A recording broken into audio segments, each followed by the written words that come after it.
টঙ্গিতে আমার বাড়ি। এরপরে তিনি তার ব্যাকগ্রাউন্ড বললেন, পরিচয় বললেন। তখন আমার মাথায় মনে হলো যে এরকম একটা বড় নেতার নাম শুনেছি, বড় একটা নেতার নাম শুনেছি। তারপরে অনেক কিছু গল্প চল বললে আমি ছিলাম খুব ক্লান্ত, সে রাতে প্রোগ্রাম করে এসেছি আমি। ওই প্রচন্ড শীতের মধ্যে আমার তো বিছানা টিছানা কিছু নাই, তো তার জন্য যে বিছানা দেওয়া হয়েছিল তিনি তার বিছানাটা আমার জন্য পেরে দিলেন, যে আমাকে বললেন বলো না আপনি ঘুমান।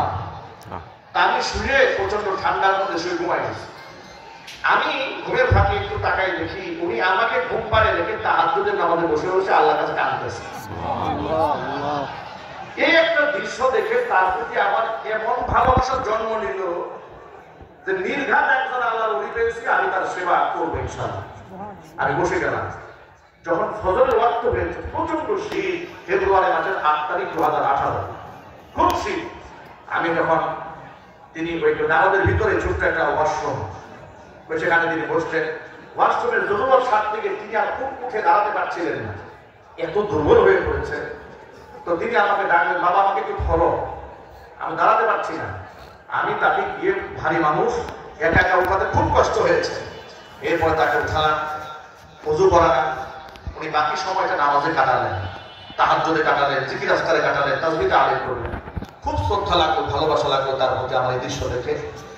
সকালবেলা আদালতে হাজির দুজন, উনিও হাজির আমিও হাজির। আমিও জানি না কেন গ্রেফতার হয়েছে, উনিও জানেন না কেন উনি গ্রেফতার হয়েছে। উনি আমাকে চেনেন না, আমিও ওনাকে চিনি না। জীবনের প্রথম দেখা কারাগারে, জীবনের প্রথম দেখা থানার গারদে। এরপরে আদালতে দাঁড়িয়ে দেখি দুইজনে এক মামলার আসামি। খুব ইন্টারেস্টিং ঘটনা। আদালতে দাঁড়িয়ে দেখি দুইজনে কি এক মামলা আসামি। আবার কি শুধু এক মামলার আসামি? সেখানে মামলার ইজহারে লেখা হয়েছে যে এই যে প্রায় 200-300 মানুষ টঙ্গীর কোন এক গোপন জায়গাতে তারা মিটিংরত ছিলেন, সেখানে